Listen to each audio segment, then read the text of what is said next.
low, you can still go. Even when you feel slow, you can still go. Even when there's no hope, you can still go. I never answer to no, man, I still go. Go, go, go, go, go, go, go, go. Brian Giles with Brian Giles MTG, and we are back with more Mystery Booster 2 spoilers. We're starting our list off with Flanking Lissad, a test card that has a red and 1 for a 1/1 Lissad. Pay a red, tap it, and Flanking Lissad loses its ability and becomes a creature enchantment that reads Enchanted creature gains flanking instead of a creature. Move Flanking Lissad on to target creature. You may pay red to end this effect. So, making a Lissad like an enchantment creature that gives a creature flanking. Next up, we have Gobland. It's a land creature, Mountain Goblin. It's a 2/1. Gobland isn't a spell. It's affected by summoning sickness, and it has tap to add a red mana. Gobland can't block. So, interesting little test card there. Kind of like I think what they were trying to do is they were trying to make like a red version of Dryad Arbor.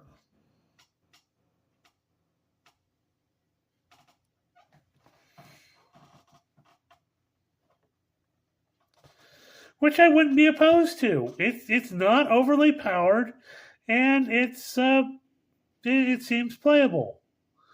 Except we have Goblin Gang Leader, 2 red and 2 for a 2/2 Goblin Warrior. Goblin Gang Leader enters the battlefield, create 2 1/1 red Goblin creature tokens.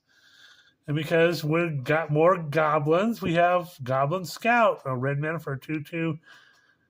And we have Goblin Guide. It's a red mana for a 2/2 Goblin Scout with haste. When Goblin Guide attacks, defending player reveals the top card of their library. If it's a land card, that player puts it into their hand. Good old Goblin King. Boy, that Goblin King was the guy back in the old days. You know, there were 2 types of red decks. There were burn decks and there were Goblin decks. And Goblin King was essential for a Goblin deck. Now it has the errated text of other goblins get +1/+1 and have Mountain Walk. But it's for 2 red and 1, you got 2/2 goblin. Other goblins have 1/1 and have Mountain Walk. Next up, we have Goblin Lackey. I played this in a Goblin deck recently, and this thing is nasty. So red mana for a 1/1 Goblin. Whenever Goblin Lackey deals damage to a player, you put a Goblin permanent card from your hand onto the battlefield. This thing is absolutely nasty in a Goblin deck. And because it's not, you can have a bunch of these. These things can get out of control quickly. Then we have Goblin Recruiter for red and 1 for a 1/1 Goblin. When Goblin Recruiter enters the library, search your library for any number of Goblin cards, reveal them. Then shuffle. Put those cards on the top in any order.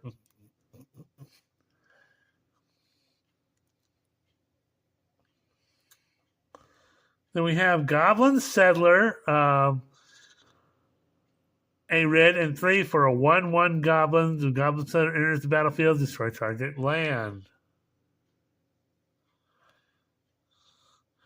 We went over Immerstrom Battlefield. We got Kobolds of Carekeep,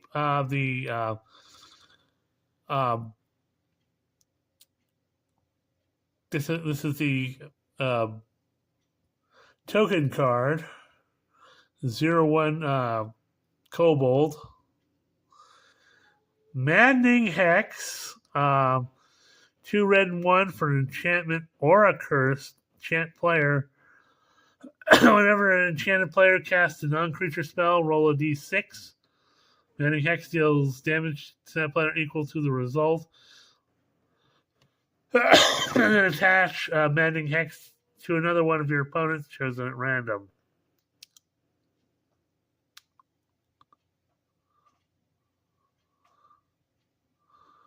Good old Mana Flare. Enchantment of the Reeds, whenever a player taps a land for mana, and the player adds 1 mana of any type that land produced. So, yeah, Mana Flare. Talked about that earlier with the Mana Short card.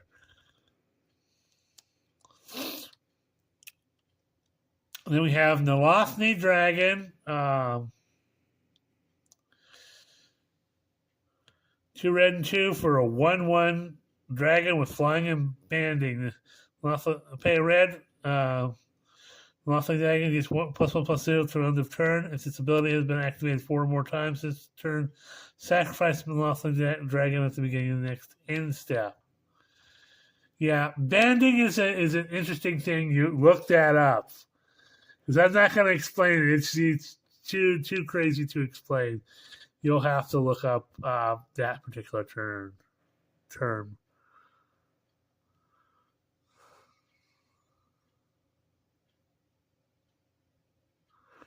Next up, we have Planeswalkerificate. So, 2 red and 2 for an enchantment or enchant creature you control. Enchanted creature is a planeswalker in addition to its other types. Its toughness becomes its loyalty. You change its toughness to activate loyalty abilities. Damage lowers toughness. Toughness doesn't heal at the end of turn. It can't block and it gains the following abilities. +1 loyalty, add 2 red mana. -1, exile the top card of your library. You may play it this turn. -X loyalty. This planeswalker deals X damage to any target. See, again, it's like a spark igniter for creatures. So the creatures can become planeswalkers.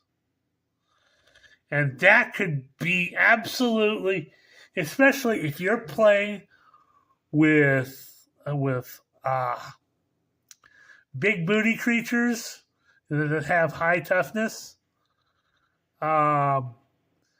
This thing could absolutely do all sorts of crazy stuff, but not overpowered. And I like it. Next up, we have Classic Pyroblast, the foil to Hydroblast. For a red mana, you have an instant, choose 1. Counter target spell if it's blue, destroy target permanent if it's blue. Next up, we have Pyromancy 101, red mana for Sorcery Lesson. Pyromancy 101 deals 1 damage to any target. It has Teach for a red and 1. Exile the spell. Talk to a creature you control for as long as this card remains exiled. Creature has tap. Copy the exiled card. You may cast a copy for its Teach cost.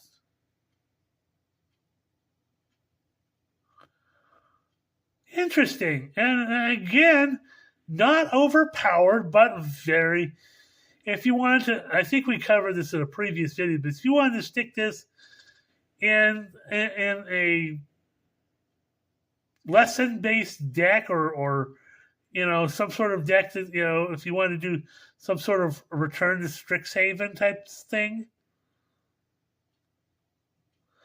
that wouldn't be too out of line. So next up we have Relentless Assault, another card people really hate. 2 red and 2 for a sorcerer that reads, untap all creatures that attack this turn. After this main phase, there's an additional combat phase, followed by an additional main phase. Yeah. This thing is like, no.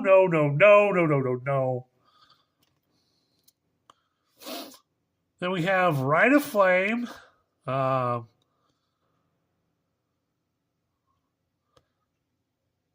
Sorcery that reads, for red mana, you got a sorcery that reads, add 2 red mana, then add 1 red for each card named Rite of Flame in each graveyard.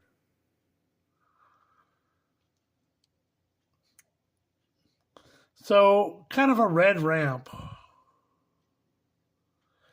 It was designed to be the red version of, Dark Ritual.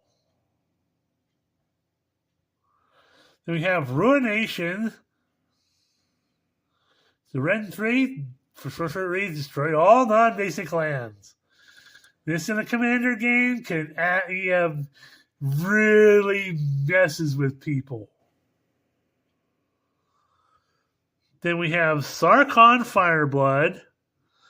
2 red and 1 for a legendary planeswalker Sarkhan with 3 loyalty. +1 loyalty, you may discard a card. If you do, draw a card. +1 loyalty, add 2 mana of any combination of colors. Spend this mana only to cast dragon spells. -7 loyalty, create 4 5/5 red dragon creature tokens with flying. I have this card in the original form in my dragon deck, and yeah, he's fun.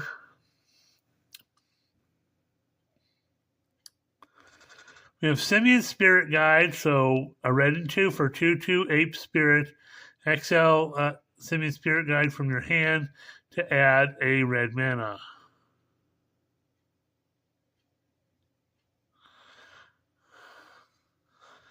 We have Snap Judgment, red and 4 for a instant that reads, a player who wins this game also wins the match.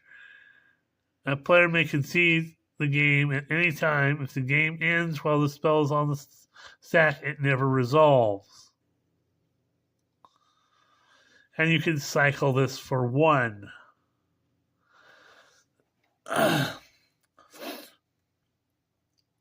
It's an interesting game-ending card, game and match-ending card.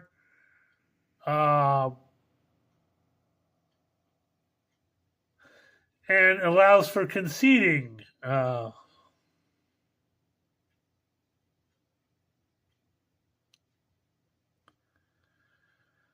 Again, this would be a fun card to draft. And trust me, I'm going to try to put together some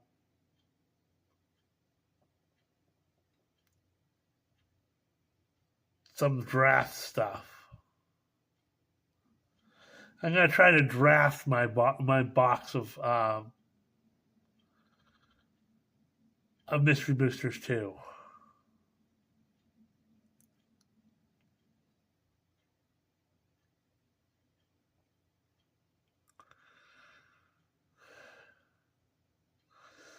So we have Squee, Goblin, Nabob. So a red and 2 for a 1/1 legendary goblin. Beginning of your upkeep, you may return Squee, Goblin, Nabob from your graveyard to your hand. Because Squee is basically immortal.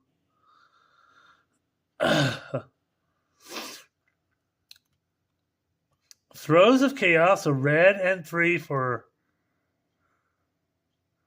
Thrust of the Reeds, Cascade, and then Retrace. yeah. This card is just bring it back, Keep cascading and cascading and cascading. Yeah, this card is just dirty. Next up, we have Toddler's Rage. A red and 1 for an enchantment aura with flash. Enchanted creature gets +2/+1. Has tantrum. It's like trample, but for blocking.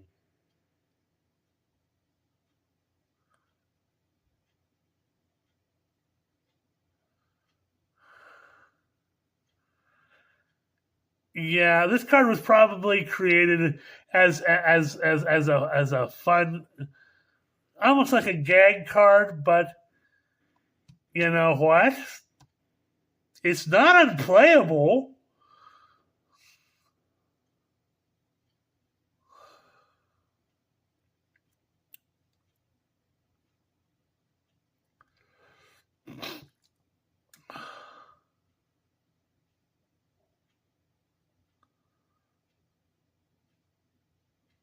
But it was probably born out of some Magic creators'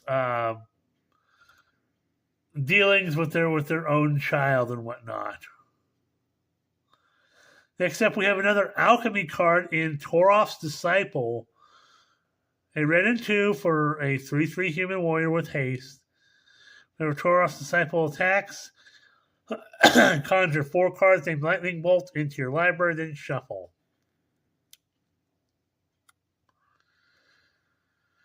We have, I don't like the idea of having alchemy cards as real cards.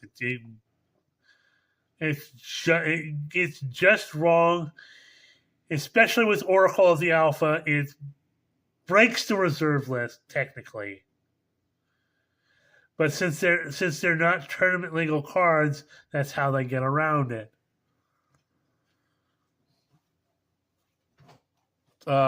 We have Underworld Breach for a red and 1. Enchantment of the Rage, each non-land card in your graveyard has escape. The escape cost equals the mana value plus exile 3 cards from your graveyard. Beginning of your end step, sacrifice Underworld Breach. We have Unholy Heat for a red mana. You get an instant that reads, then Unholy Heat deals 2 damage to target creature or planeswalker. Has Delirium. Unholy Heat deals 6 damage. Instead, there are 4 more card types among cards in your graveyard. Belucan Dragon. 2 red and 5 for a 5/5 dragon with flying. When it attacks or blocks, roll a 6-sided die. The Belucan Dragon gets +X+0 to the turn, where X is the result, -1.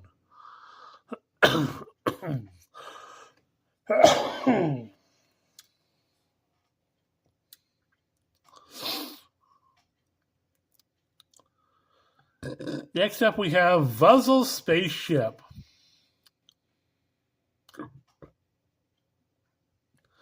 Two red and 4 for a 0/0 artifact creature construct.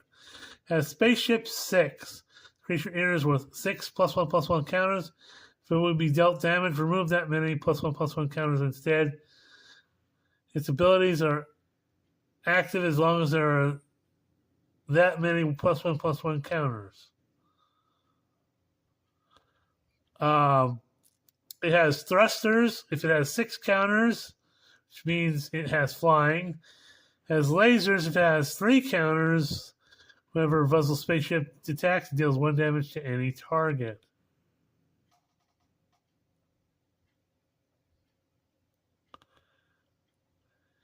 See, again, not unplayable.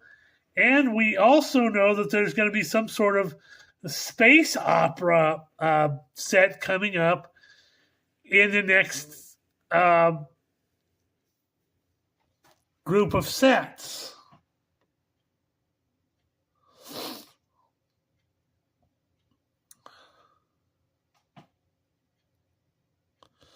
So either this was a card that didn't make that cut or a card they were using to base that deck off of, or something that came out of an unset that may have been cut from like the Unfinity set, or maybe a combination of all of that. Who knows? But that's definitely an interesting card. Next up, we have Winds of Change. Again, a throwback to the OG days. And this card was an absolute crazy card that people like to play, especially turn one. Turn one, red mana. Winds of Change. Everybody shuffles the cards from their hand into their library and draws that many cards. So first player plays Winds of Change, and everybody at the table gets a new hand.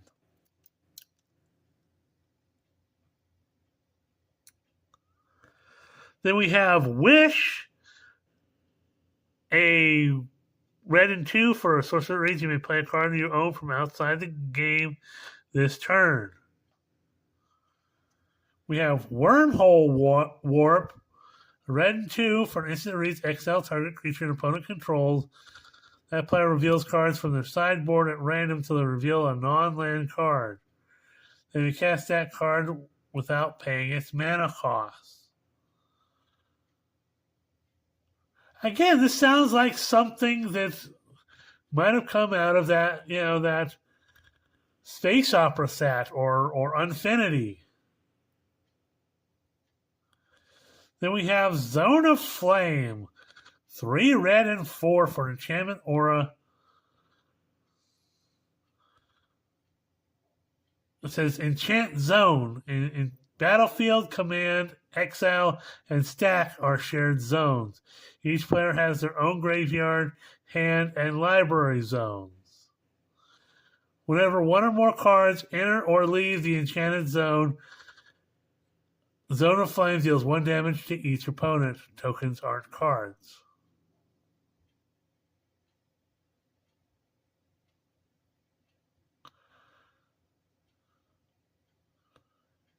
Again, not unplayable.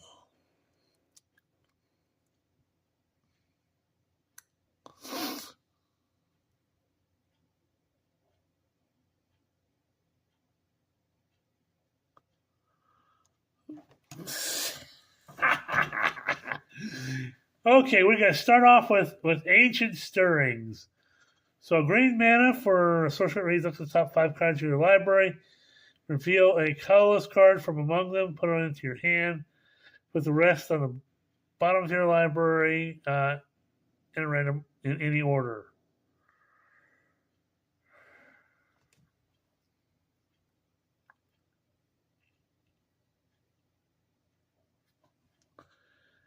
Well, that's an interesting thing.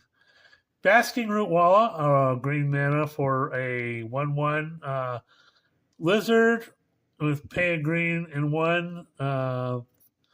Basking Root Walla gets +2/+2 till end of turn. Activate only once each turn. It has Madness 0.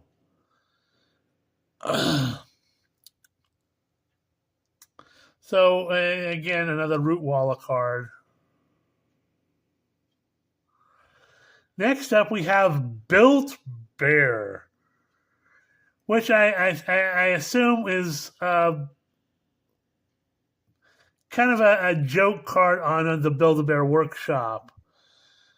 And they made this card basically act like the Cryptic Spires card. So a green and 1 for a 2/2 bear with legacy. During deck building, circle any number of the following. You may spend 1 point for free. And for every 2 points spent beyond that, increase this card's mana cost by 1. So 1 point each gives it Flash, Death Touch, Reach, Vigilance, or Ward 2. 2 points for it to say tap mana to add 1 mana of any color. 3 points to add +1/+1 or +0/+2, and 4 points when this creature enters the battlefield. Draw a card.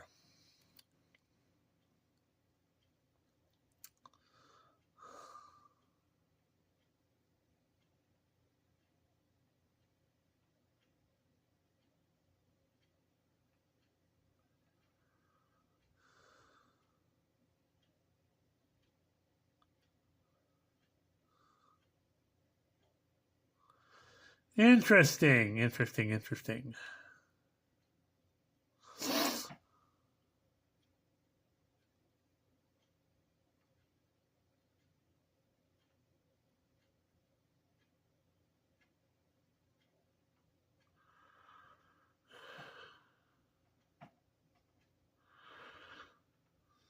Okay, we're at 25 minutes. We're going to say we'll see you on the next video.